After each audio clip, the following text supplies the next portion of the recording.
Welcome to Seek Reality with Roberta Grimes.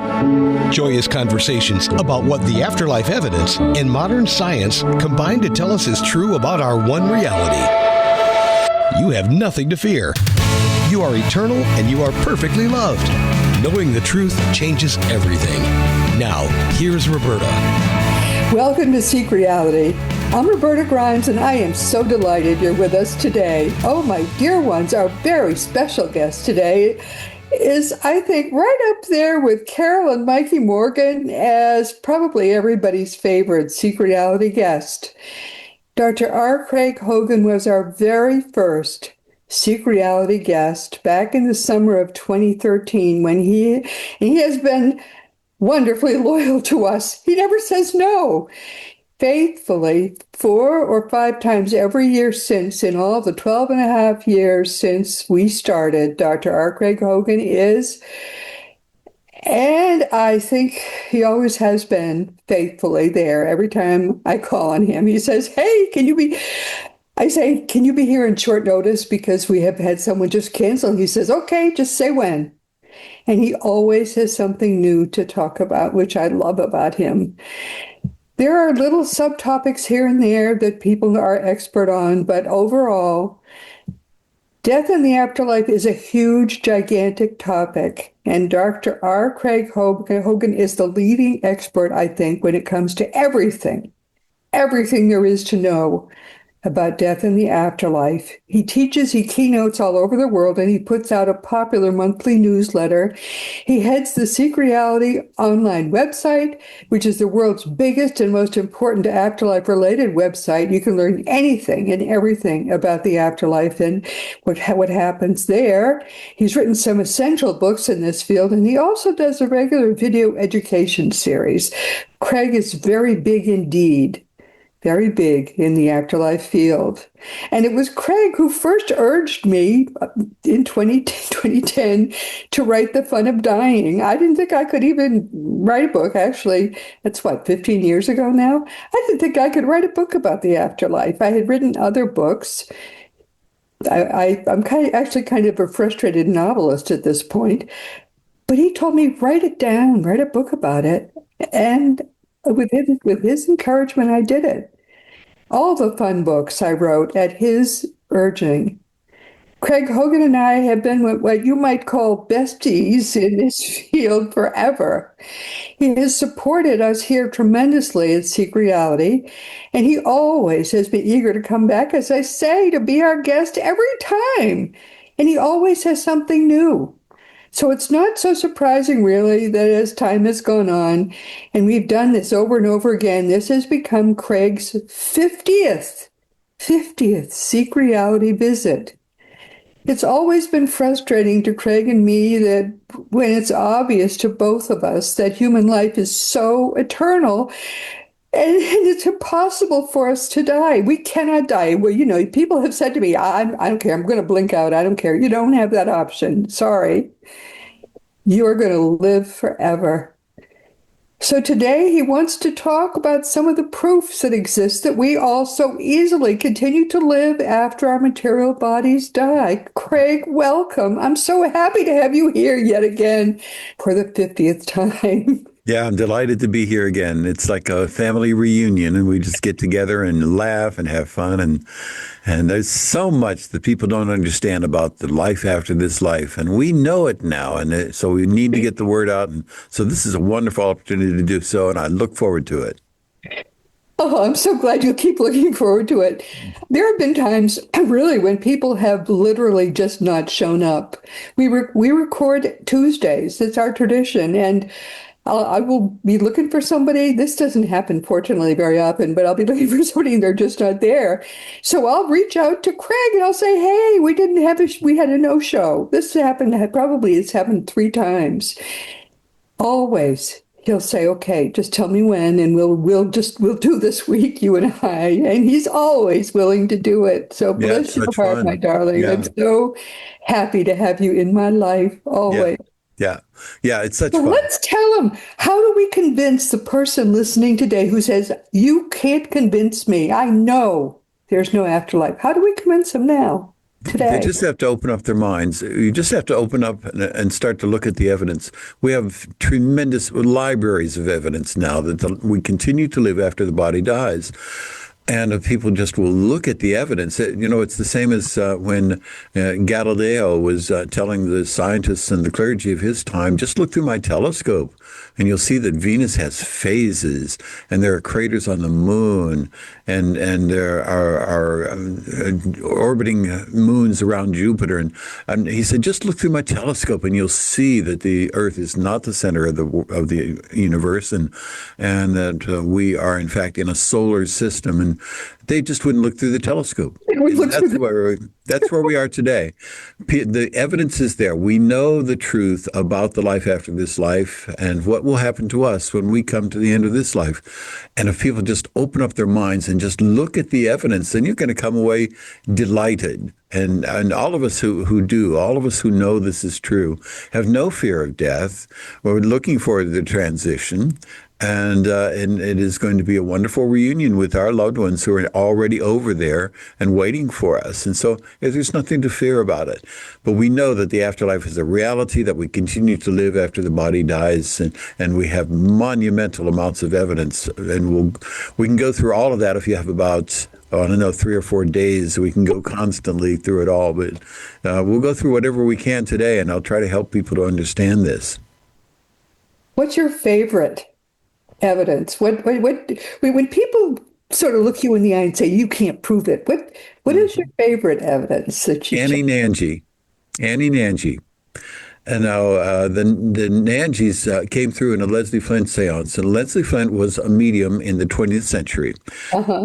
He would sit in a darkened room, and people from the life after this life would come through into the room, and they would speak through an ectoplasmic voice box that formed on his shoulder. It formed from fluid from his body called ectoplasm.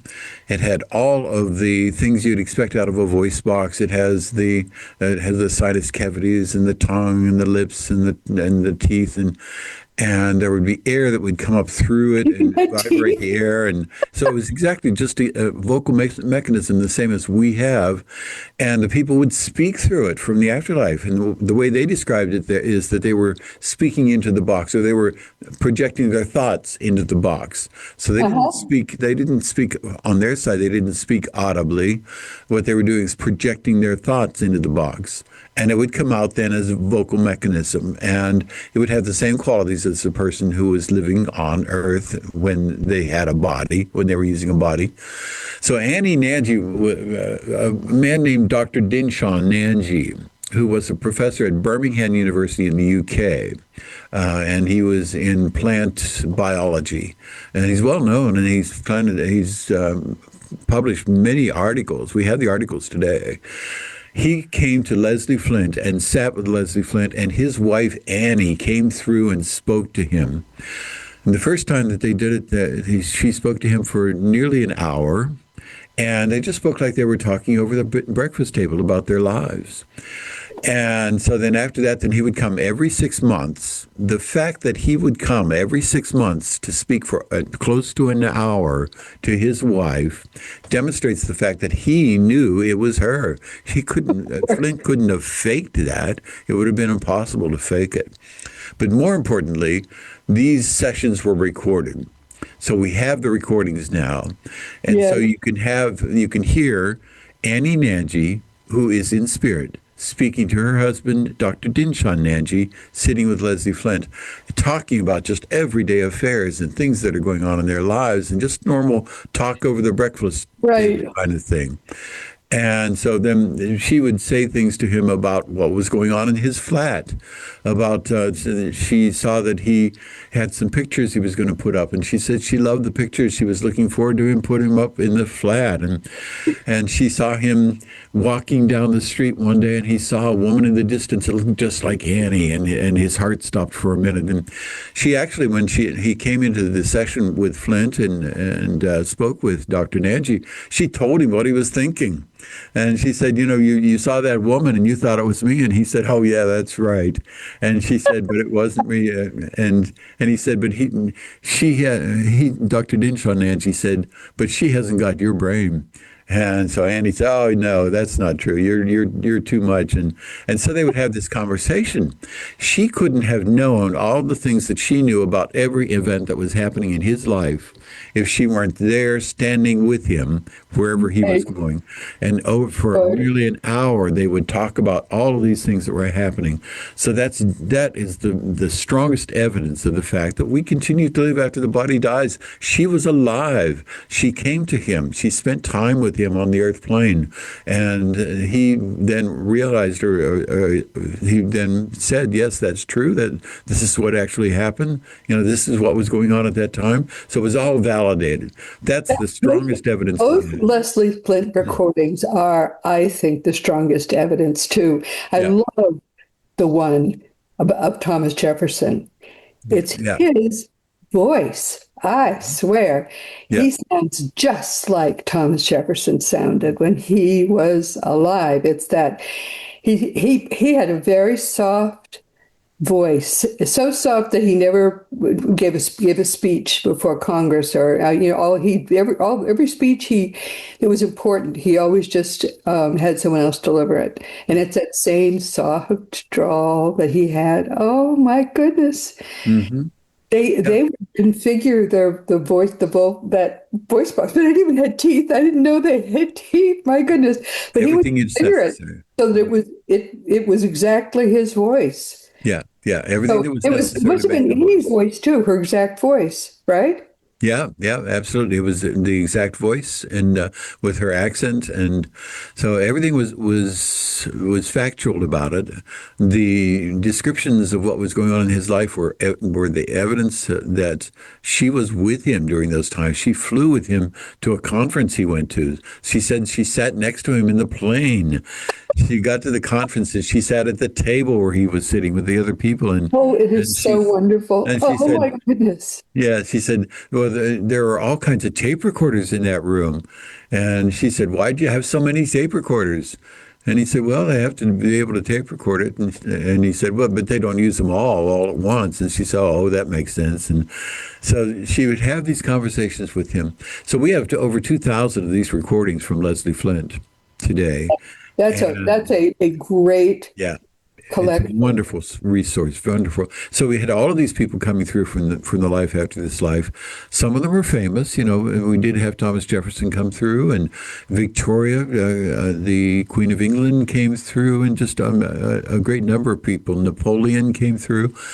And what they discussed or what they talked about then were things that were factual, that we knew to be true.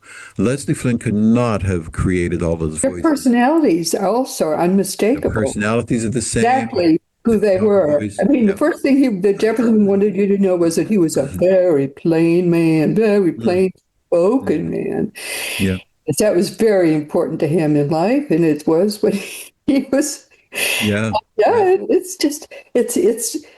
absolutely right. And Yeah. what's important for people who listen to those recordings to know is that our loved ones are with us Hmm. that same way, even if they're not talking through Leslie Flint. They're with us in the room. That's why they don't miss us the way we miss them, because they can be right with us whenever they like. They can come and be with us.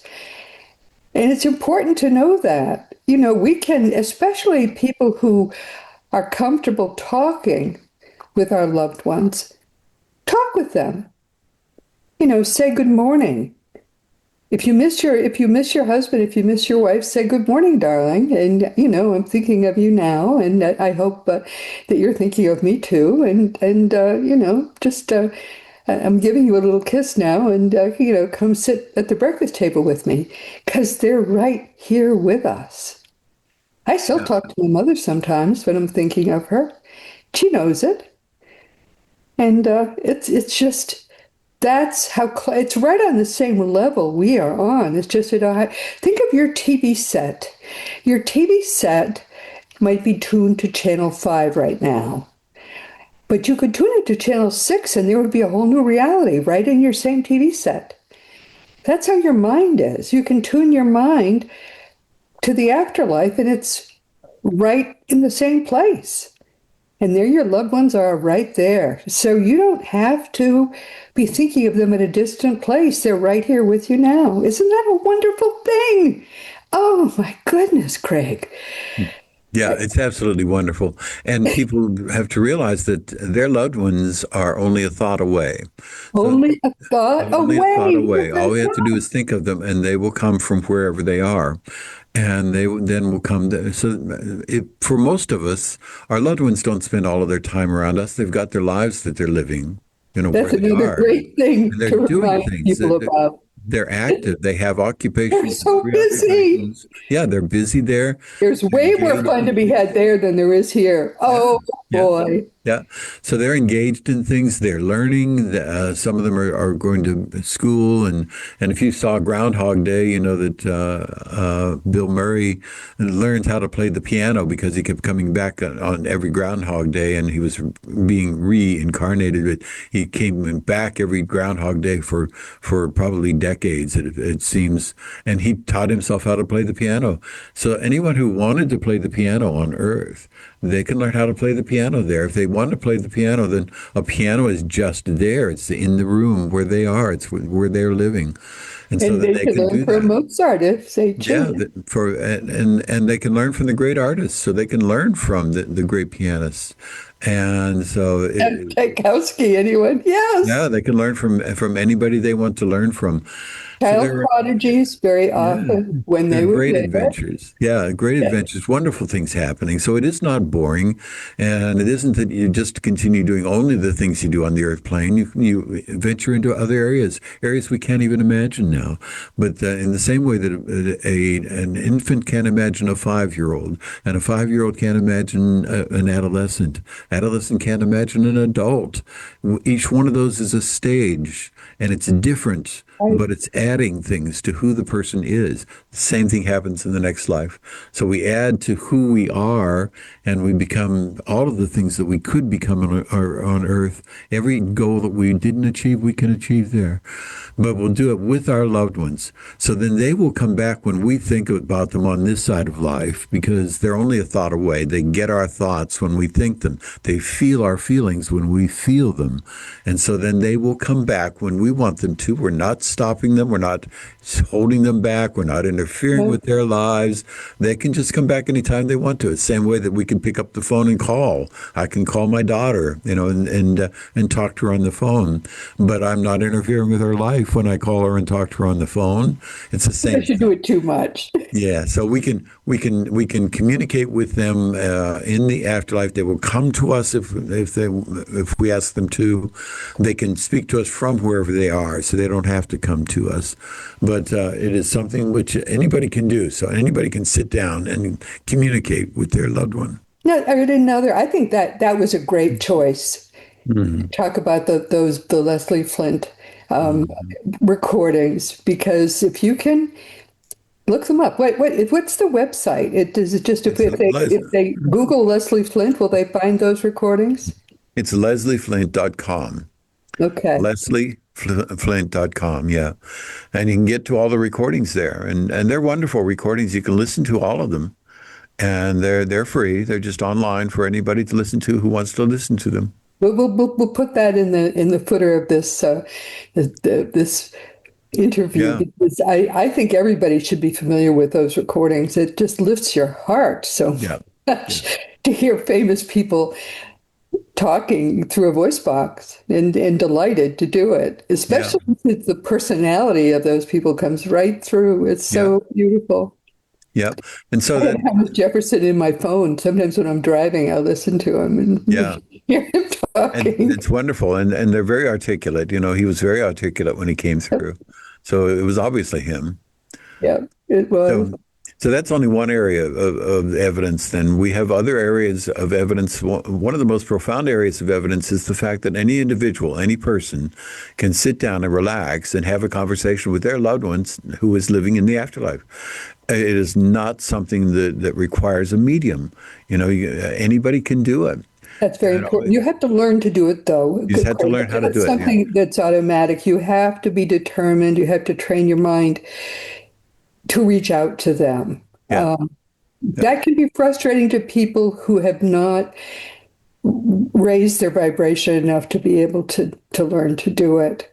One of the Yeah. things that I'm talking about right now, and at the time that we are recording this, I'm finding that many people are ready to raise their personal vibration and they don't know how to do it. So we're talking about that some in my weekly, not so much in this podcast because I mainly interview people, but in my blog posts, we're talking about that. And it is possible to really raise your personal vibration. You have to want to do it, though. And when you do, you can make it easier and easier to reach out to those who are not in bodies now. And that so much enriches your life. And man, it makes it much easier for you to have a richer next stage of life, because in that next stage of life, you'll be able to reach higher and higher levels and be able to do many and many more exciting and fun things. There's so much, there's so much more you can do there when Yeah. your mind is more powerful. Yeah. That's Yep. another thing we have to talk about sometime, all the many more exciting things you can do when you have more enriched your mind here. This is the only level that we're aware of on which you can really grow spiritually. And you can do that a lot when you're here. Yeah. We just Yeah. have to put our minds to it. Yeah, yeah, it is possible. And a large part of it is dropping off things. So it's Yeah. not just then acquiring things or coming into a state of mind. It's also dropping off our concern about our daily affairs. It's just relaxing away from the world, away from all of our concerns, Yes. and Yes. entering into that dialogue with them. And when we drop off the physical realm is very heavy. It's very dense. And it drags us down. It keeps us here. Then that's the reason that there's so many things that happen in the physical realm that we think are abhorrent. It's because it's dragging us down. It's a lower level. And so when we learn how to allow ourselves to free ourselves from this lower realm, then we can rise to the next realm, which is the realm of the afterlife. But there's only a gradient between us and the afterlife. It isn't that there's a complete separation between the two. There is only our ignorance about our communication, about the ability to communicate, that keeps us from having the communications. So we can communicate with our loved ones living in the afterlife. All we have to do is relax out of the physical realm Yes. and allow them to come into our mind, which is the only reality there is. And Yes. then they can communicate with us in our mind, and we can communicate with them. And the communications are uplifting and wonderful, and they flow freely. There's no doubt about the fact that it is them coming through to us to speak to us. Yes, we But will because know of the that. fact, You'll know it immediately.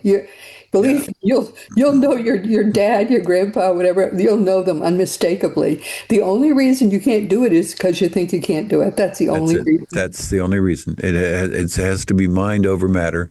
So if people will just relax, then they will have these conversations come to them. They'll flow naturally. They're just as natural as getting up in the morning and starting your day.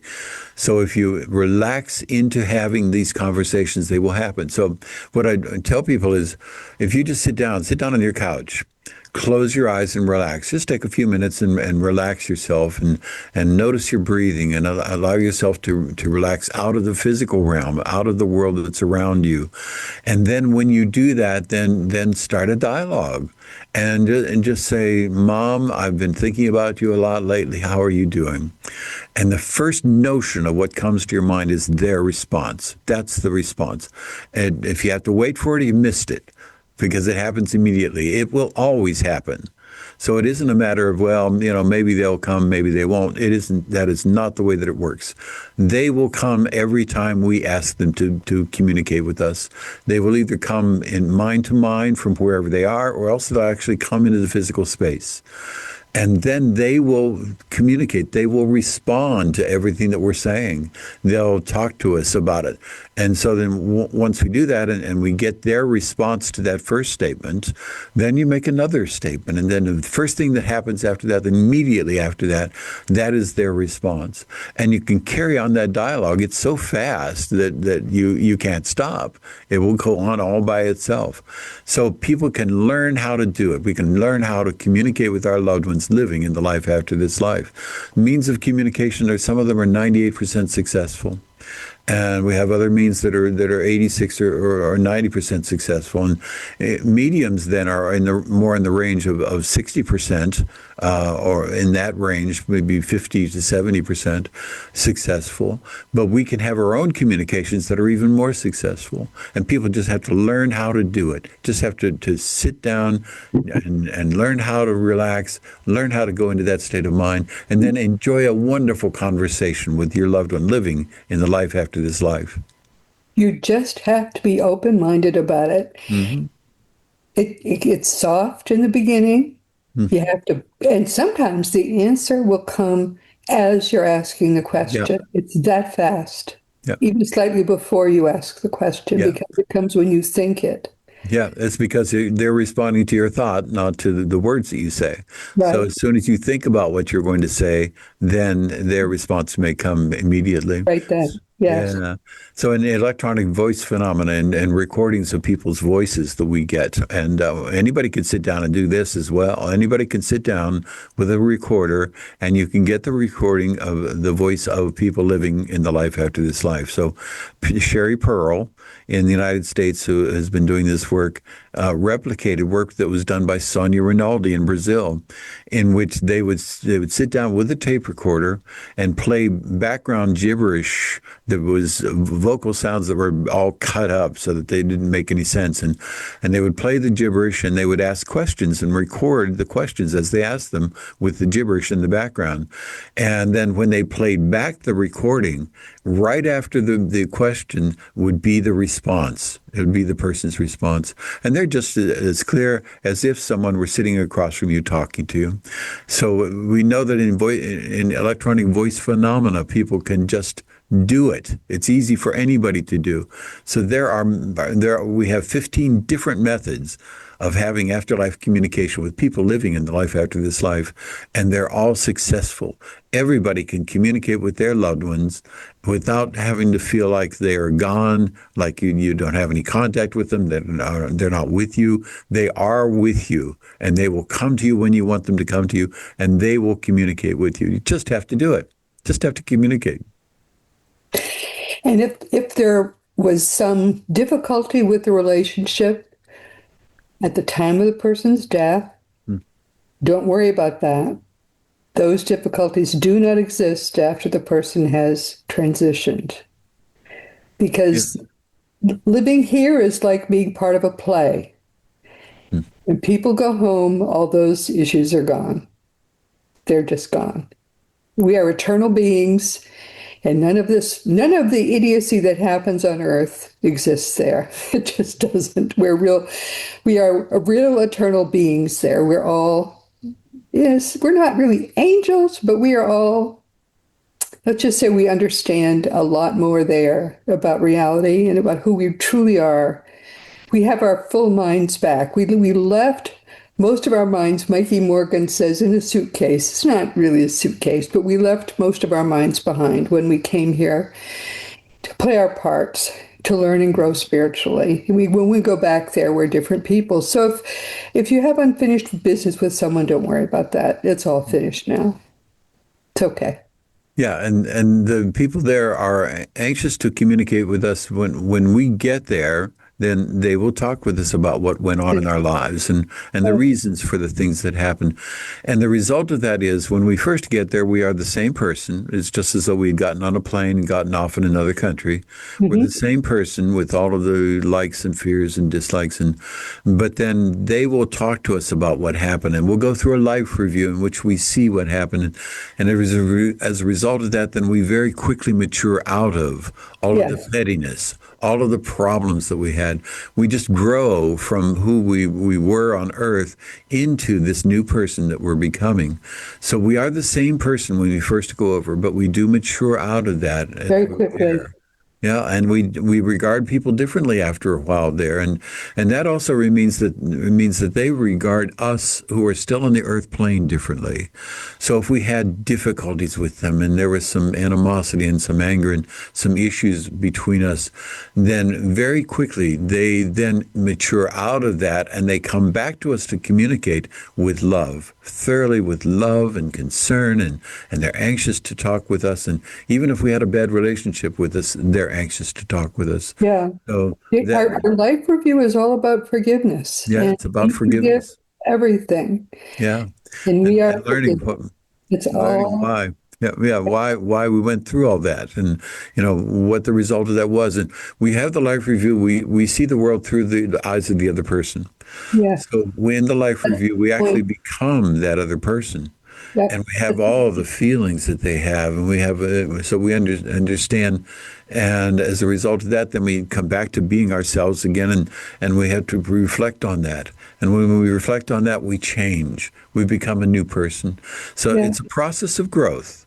So we do go through a process of growth. We're the same person when we first get over there.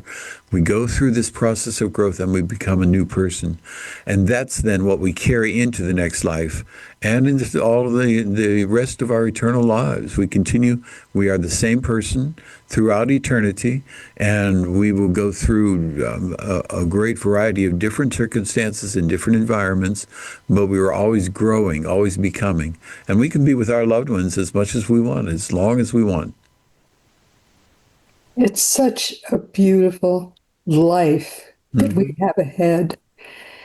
And part of what makes, I don't know, makes you happy, makes me so happy, Hmm. is knowing that all of the people that we love who are not happy now. I mean, there are people I love that I so much wish I could just shake them by the shoulders Hmm. and say, "This too shall pass."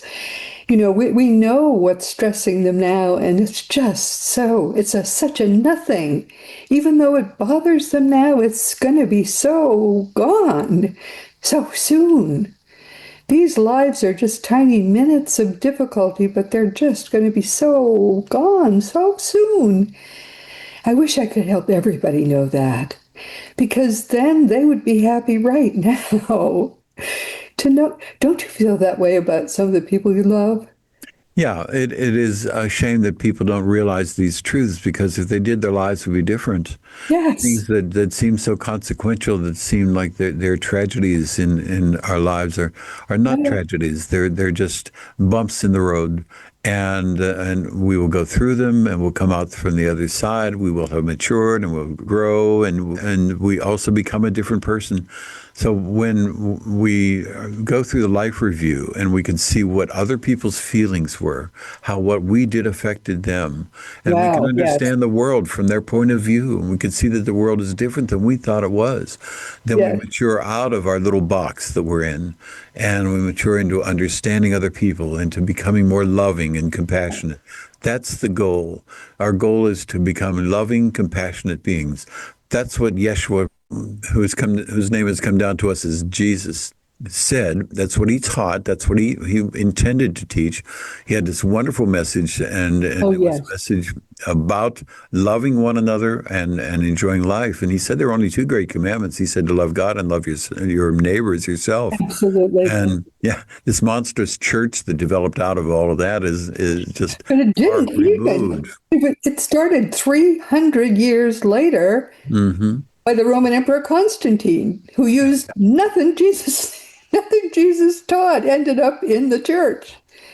Too bad. Yeah, Constantine had his own agenda, and he was trying to hold the Roman Empire together, and so he saw this new movement, that these bishops from various regions of the Roman Empire were teaching to their people, and he thought this is a wonderful thing. This will help to unify the Roman Empire, and he had a vision that came to him just before a battle, and Right. By this cross you shall conquer. by this cross you shall conquer, right?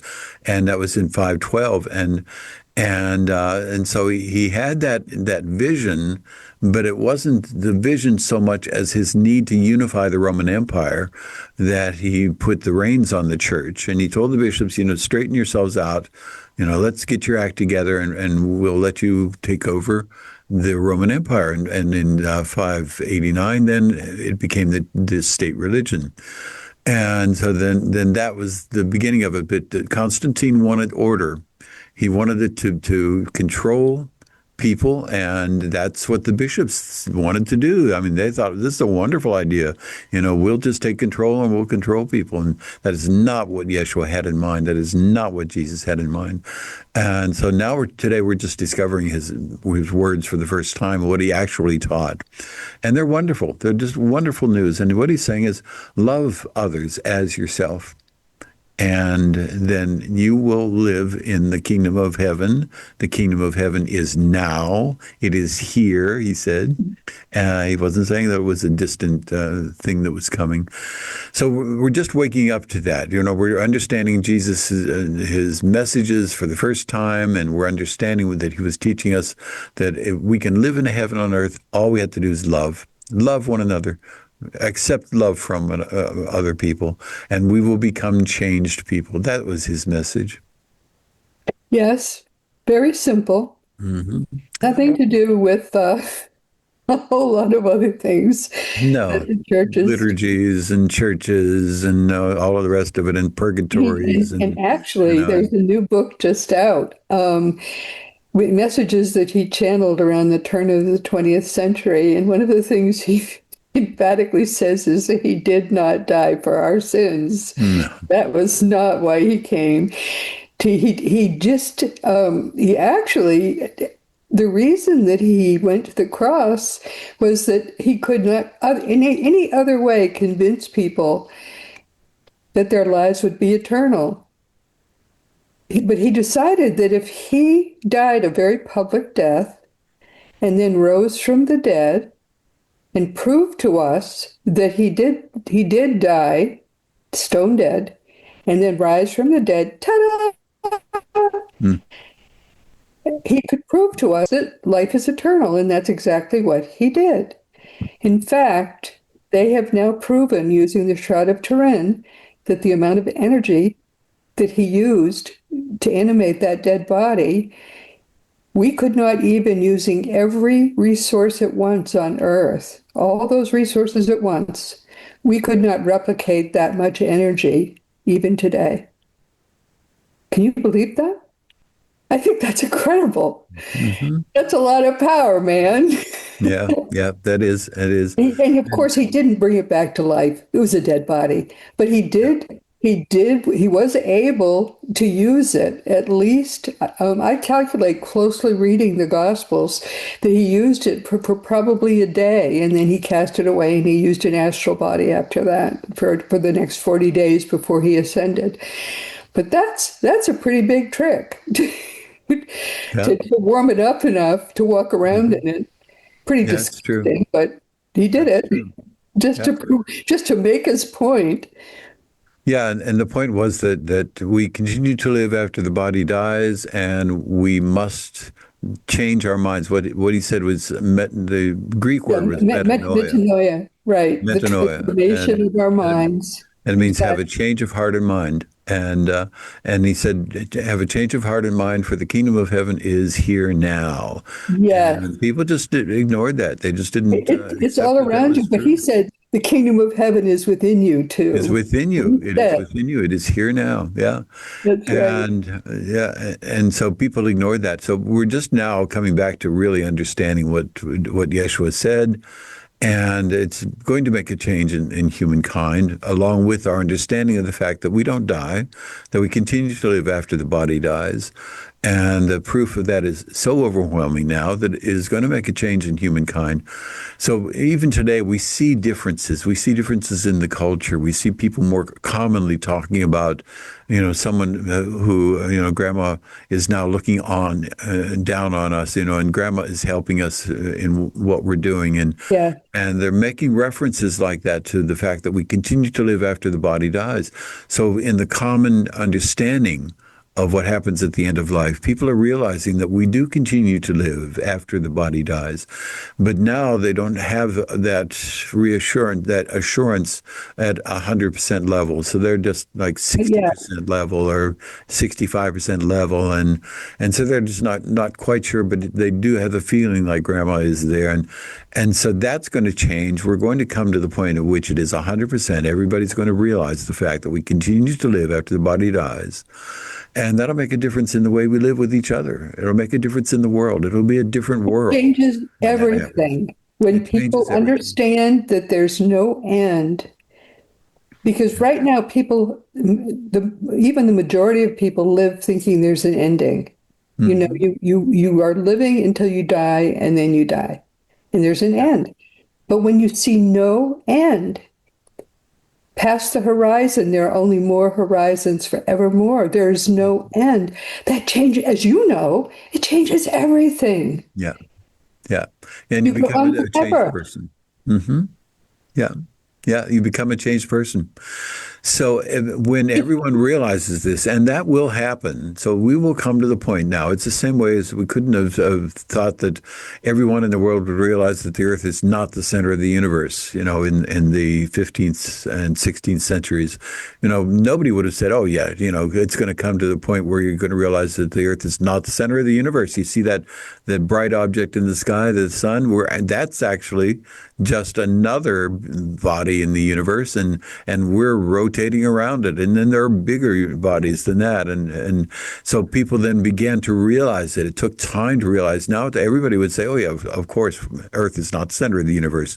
That's the kind of course understanding that everyone will have, about the fact that we continue to live after the body dies. That is in our future. That is in humankind's future. Yes, yes. So it's just a matter of time. I think that the fact that we have all this evidence now, and we have a lot of evidence that answers questions that people used to ask me, I think we have just about all the answers that we need to give them.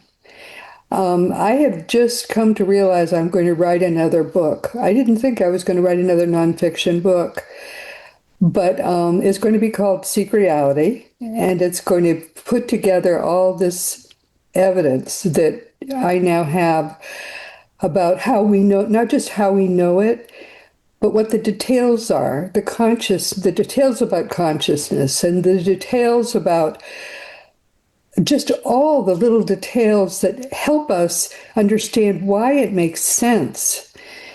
It just all come together now. I can see how it's actually written because of all of my blog posts. I don't even have to kind of put down many more words on paper. I just have to pull together the blog posts. I think it'll probably be ready in another year or so. And so he'll be my first Apex reader to critique it and help me finish it.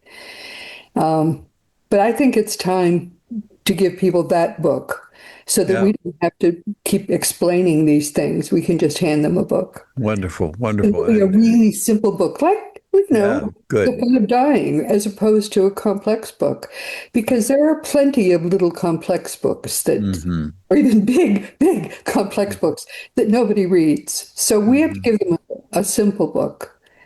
Yeah, wonderful. Yeah, the Fun of Dying, I think, is a wonderful book, and anybody who hasn't read it, you need to get a hold of it.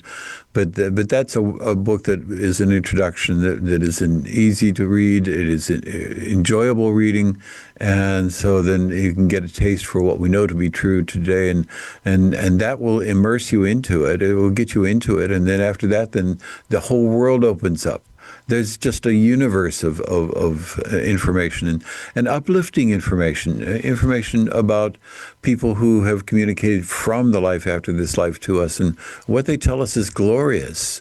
And if people just would open up their minds, look at the information, just enjoy it, just to have fun with it, it will change their lives. It will change your life. It's just a wonderful message that we know is true now. And you just have to have people look at the evidence and they'll realize that it's true.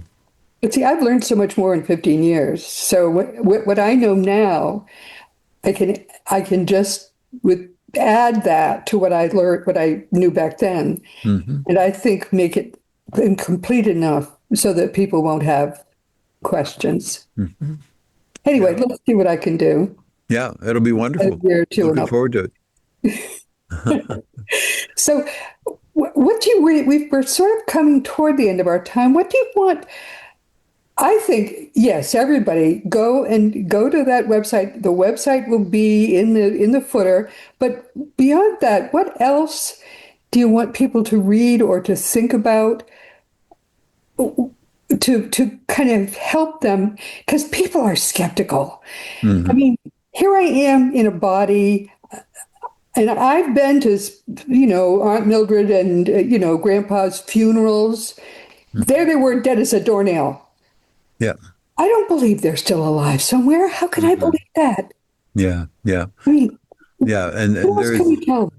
yeah, there's a great amount of information available now, and some of it is on YouTube's. You can get to the YouTubes, What but you have part to of be them is careful. alive, though? Yeah. I mean, d- d- Dr. Hogan, how can I know that? Yeah, yeah. But you can know that by going into the evidence, going into what we know to be true today. I'd suggest you read my book, which is Evidence Beyond a Reasonable Doubt, You Will Never Die.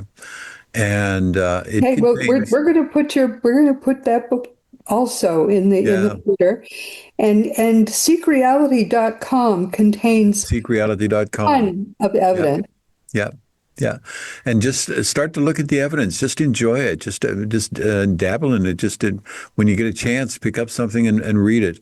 And the more you expose yourself to it, the more the truth is going to come through to you, because we have so much of it today. With the fact that we have print works now that we have, and we have audiovisual works and television and YouTubes and all of these methods of But communicating. why doesn't science say, look, we live forever? Yeah. The problem is that science is stuck in its paradigms. It's very uncomfortable for them to try to get out of them. And so instead of looking at the evidence, they just dismiss it, just push it aside and say, well, this can't What be true. paradigm are they stuck in? Yeah, the paradigm is materialism. So it's the same materialism that came out of the past 4 centuries of science. It began in the 17th century. Materialism says that there is only matter and energy, and that once the body dies, then the person dies with the body. And that's a fiction. It's simply not true. It's archaic now. It is like prehistoric. It is something which we no longer believe anymore, but science holds on to it. And the reason is because they don't understand what is beyond that, and they won't look at it. So if you don't look at it, you can't understand it. And if you can't understand it, then they reject it. And You know all they have something, to do you is are just such look a at the sweet evidence. man. You are not telling, you are not really. Here's the fact. The plain fact is they are scared to death of finding Yeah, God. yeah, yeah. They are so afraid of finding that, oh my God, there really is a God, that Mhm. they will not look at this evidence. Yeah, yeah, Our yeah. dear, It is wonderful scary. friends, even though he is being kind and charitable and sweet, Hmm. Dr. Hogan knows that's what are afraid of too. They are afraid of finding God. Scientists won't look at this evidence because there just might be a God behind it all. And Hmm. they, for centuries, have been afraid of finding God. Hmm. And you know what? They have ample justification for their fear because, in fact, God exists. And that's a fact. Hmm. So that's why they won't look at they are trying to keep humankind for as long as possible from discovering that God is real. But God is nothing like the Christian God. God is nothing like any religious God. God is nothing but love and joy. Jesus pointed that out, but they haven't followed Jesus either. So I don't know how to make that any clearer. They don't need to be afraid to find God because God is only good. What else can we say? I mean, that's just the truth. Aren't you kind of disgusted about that all that whole? Don't they seem childish about that whole thing? That's Yeah, the only reason, really. yeah, it is immature. So it is not science, meaning the pursuit of knowledge. So they are not pursuing knowledge. They're accepting only what fits into their narrow paradigm.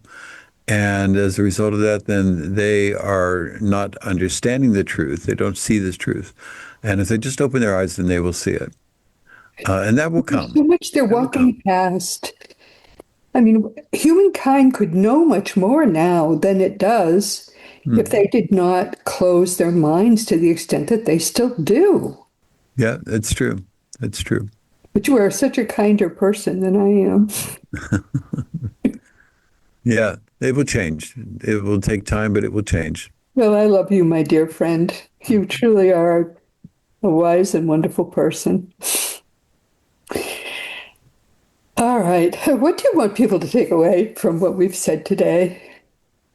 Yeah, people have to understand the fact that we are eternal beings having a physical experience, and it is a period of time in which we're going to be learning, we're going to be developing, and there are lots of adventures to have here. We can have the adventures, just don't take it too seriously. Life is not something to be taken seriously. You just have to go That's right. through it and enjoy the parts that you enjoy and cast off the things that you don't enjoy and look forward to the next life, because in the next life, then you're going to look back on this and understand everything that happened to you and why it happened. And that's the time when you can reflect on it. And right now, just go ahead and live it. Just enjoy this life. And love this life. It's a Mhm. precious, precious, precious thing. There are so many beings right now who would love to be in your position because there are far fewer bodies being born than there are people who would love to be having a life now. Hmm. Or Yeah. so I understand. Is that really true? The what? That there are many more people who would like to be in bodies now than there are bodies available to them on Earth? There are many worlds. What they say to us from the other side is that there are millions of planes and spheres. So, in other words, an Earth is just one of millions. And Maybe it's there the are hardest people, one. So therefore, there are a lot of people who want to come here. yeah, and we know about it because we're here. And then when we go into the next life, then we will be with other people who were here. So we continue with that continuity. But there are millions of other planes and spheres, and they're living different lives, and so that is where Isn't those that people. boggling to think about? Yeah, it is. The universe is much larger than we can imagine. Yeah, so amazing. Hmm. Oh, my dear one. Well, we really have come to the end of our time. Just stay put for a moment. I'm just going to tell everybody who our next guest will be, and then I'll be back.